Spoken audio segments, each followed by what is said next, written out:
हाँ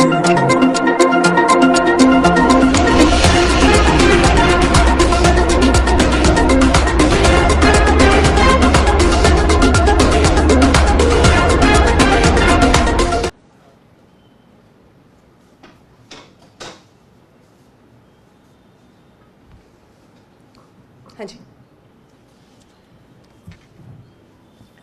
सोमवार 30 तारीख को दिल्ली के नए लेफ्टिनेंट गवर्नर ने एक मीटिंग बुलाई।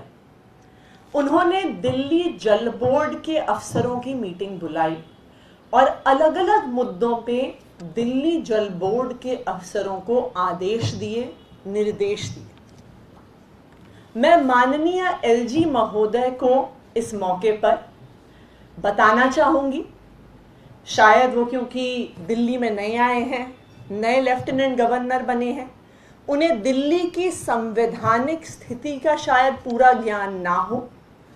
मैं माननीय लेफ्टिनेंट गवर्नर साहब को बताना चाहूंगी कि दिल्ली में एक संवैधानिक व्यवस्था है। उस संवैधानिक व्यवस्था के तहत लेफ्टिनेंट गवर्नर जो केंद्र सरकार के नुमाइंदे होते हैं, उनको संविधान ने स्पष्ट तौर से 3 जिम्मेदारियां दी हैं। उनकी जिम्मेदारी है लैंड, लॉ एंड ऑर्डर और पुलिस की व्यवस्था। ये स्पष्ट तौर से देश के संविधान में लिखा हुआ है और इस मामले पर सुप्रीम कोर्ट की कॉन्स्टिट्यूशन बेंच ने भी मोहर लगाई हुई है कि सिर्फ और सिर्फ ये 3 विषय लैंड, लॉ एंड ऑर्डर और पुलिस केंद्र सरकार के नुमाइंदे लेफ्टिनेंट गवर्नर के तहत आते हैं। अभी एक और भी खास परिस्थिति है कि एमसीडी का नया कानून पास हुआ है, तो एमसीडी भी अभी डायरेक्ट केंद्र सरकार के कंट्रोल में आती है। तो आज के दिन में हम ये भी मान लें कि दिल्ली की म्युनिसिपल कॉरपोरेशन को मैनेज करना, उसका काम करवाना भी एलजी साहब के अधिकार क्षेत्र में आता है। लेकिन बिजली, पानी, शिक्षा, स्वास्थ्य, ये सब मुद्दे दिल्ली की चुनी हुई सरकार, दिल्ली के मुख्यमंत्री और मुख्यमंत्री के साथ कैबिनेट मंत्रियों के अधिकार क्षेत्र में आता है। ये देश का संविधान कहता है और ये सुप्रीम कोर्ट की कॉन्स्टिट्यूशन बेंच कहती है। तो जो मुद्दे दिल्ली की चुनी हुई सरकार के तहत आते हैं, जब उन मुद्दों पर और उन डिपार्टमेंट्स को माननीय एलजी साहब मीटिंग के लिए बुलाते हैं, उनको आदेश देते हैं, उनको निर्देश देते हैं, तो वो दिल्ली की संवैधानिक व्यवस्था को बिगाड़ रहे हैं। दिल्ली कैसे चलेगी, गवर्नेंस कैसे होगा कि एक तरफ इन अफसरों को एलजी साहब बुलाएंगे, एलजी साहब कुछ आदेश देंगे, एलजी साहब कुछ डायरेक्शंस देंगे, फिर चुनी हुई सरकार जिनके तहत ये डिपार्टमेंट्स आते हैं, जिनके तहत दिल्ली जल बोर्ड आता है, शिक्षा विभाग आता है, स्वास्थ्य विभाग आता है, राजस्व विभाग आता है, उन अफसरों को चुनी हुई सरकार बुलाएगी, वो कुछ और आदेश देगी। तो एक अफसर क्या करेगा, ये आदेश पालन करेगा, ये आदेश पालन करेगा, या कोई भी पालन ना करे। तो अगर दिल्ली की संवैधानिक व्यवस्था को बिगाड़ा जाता है, दिल्ली की संवैधानिक व्यवस्था के साथ फेरबदल किया जाता है, तो पूरी दिल्ली में केओस हो जाएगा, पूरी दिल्ली में गवर्नेंस चलना बंद हो जाएगी और इसका नुकसान सिर्फ और सिर्फ दिल्ली के निवासियों को होगा। मेरा एलजी साहब से आग्रह है कि सर, आपके पास लॉ एंड ऑर्डर आता है, आपके पास पुलिस आती है, आपके पास अभी एमसीडी भी आता है, तो इन मुद्दों पर भी दिल्ली के पास बहुत बड़ी बड़ी समस्याएं हैं।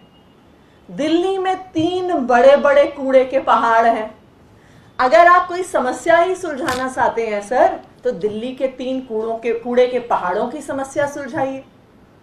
मैं एलजी साहब को बताना चाहूंगी कि पूरी दिल्ली में अगर वो घूमेंगे तो उन्हें दिख जाएगा कि पूरी दिल्ली में गंदगी एक बहुत बड़ी समस्या है।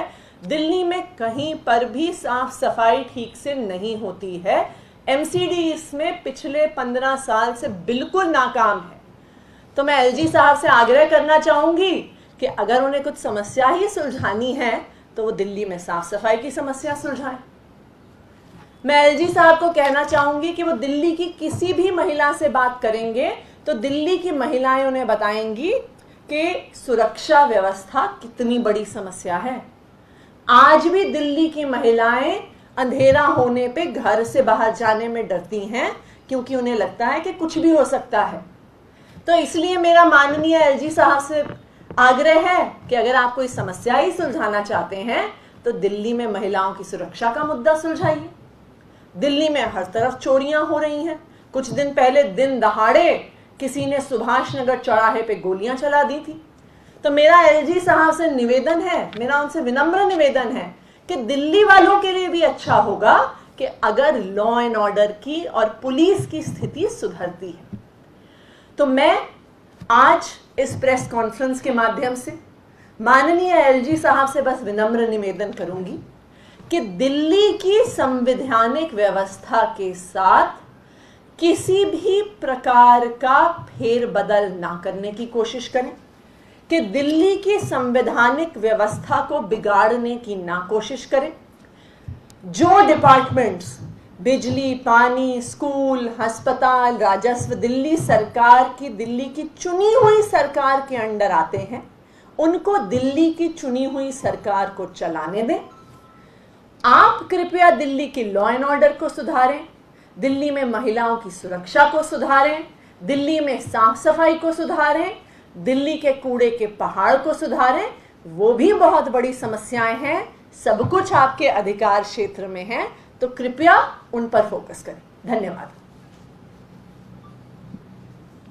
क्या ये जो मीटिंग बुलाई गई जिसकी कोई भी जानकारी आप लोगों को नहीं दी गई या मीटिंग के बाद कोई जानकारी दी गई थी, क्या हुआ था?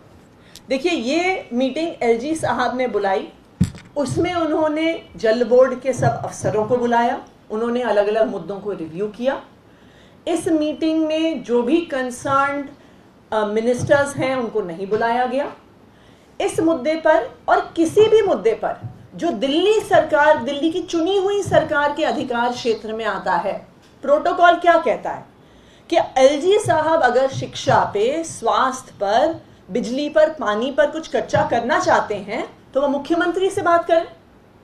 मुख्यमंत्री फिर कंसर्न्ड कैबिनेट मंत्री को, कंसर्न्ड अफसरों को खुद लेकर जाएंगे उनके पास। लेकिन अगर एलजी साहब खुद डायरेक्टली उन अफसरों को बुला लेते हैं तो ये दिल्ली की संवैधानिक व्यवस्था को बिगाड़ने का एक तरीका है। अभी 4 दिन हुए हैं उनको पदभार संभाले हुए, आप लोगों ने बात कही कि मिल के काम करेंगे। ये मिल के काम तो नहीं, वर्सेस वाली स्थिति हो रही है फिर से, उपराज्यपाल वर्सेस दिल्ली सरकार। मैं तो उनसे विनम्र निवेदन ही कर रही हूँ।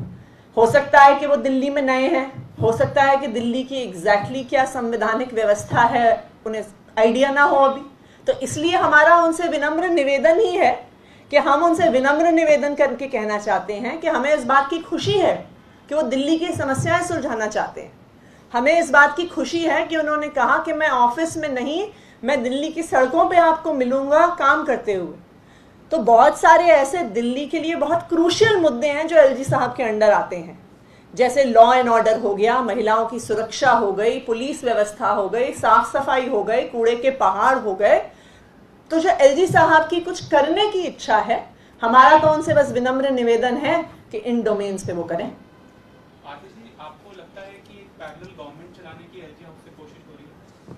देखिए, हम तो बस उन्हें आग्रह कर रहे हैं कि इस मुद्दे पर पिछले 7 साल में बहुत चर्चा हुई है।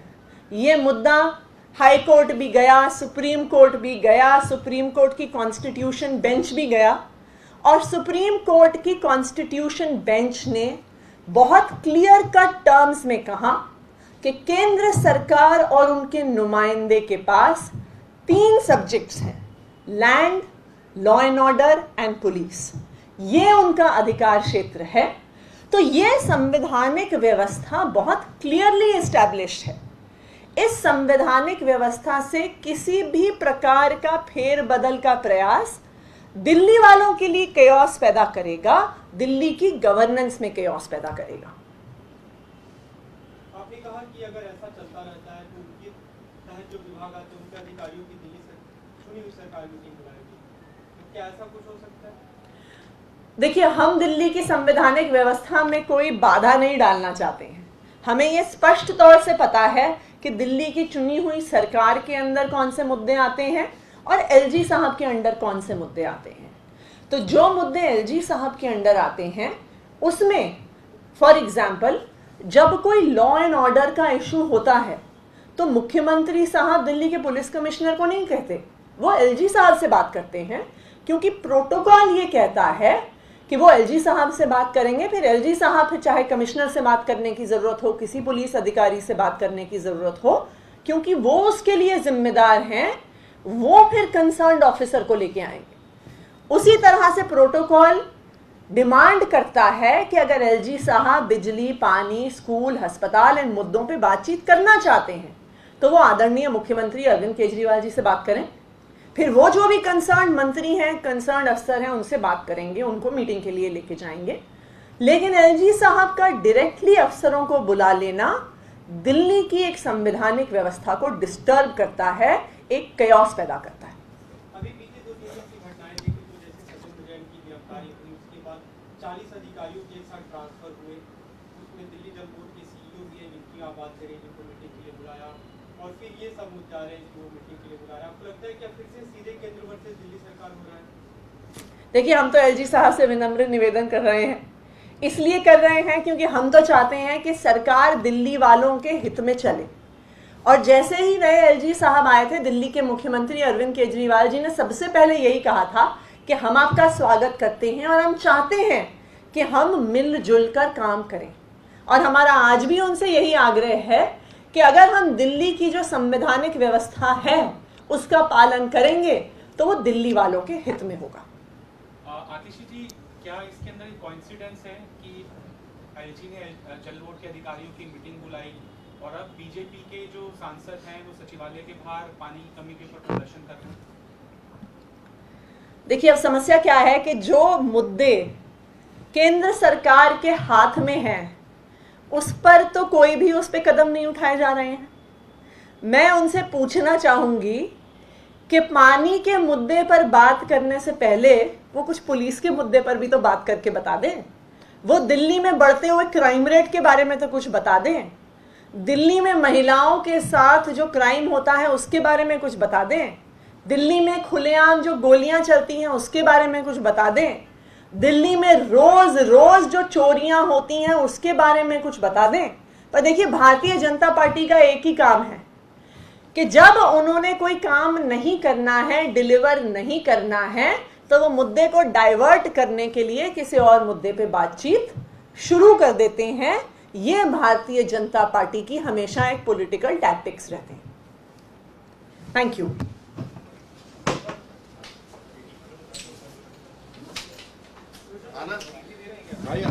पंजाब, हरियाणा, हिमाचल की खबरों को जानने के लिए चैनल को सब्सक्राइब जरूर करें।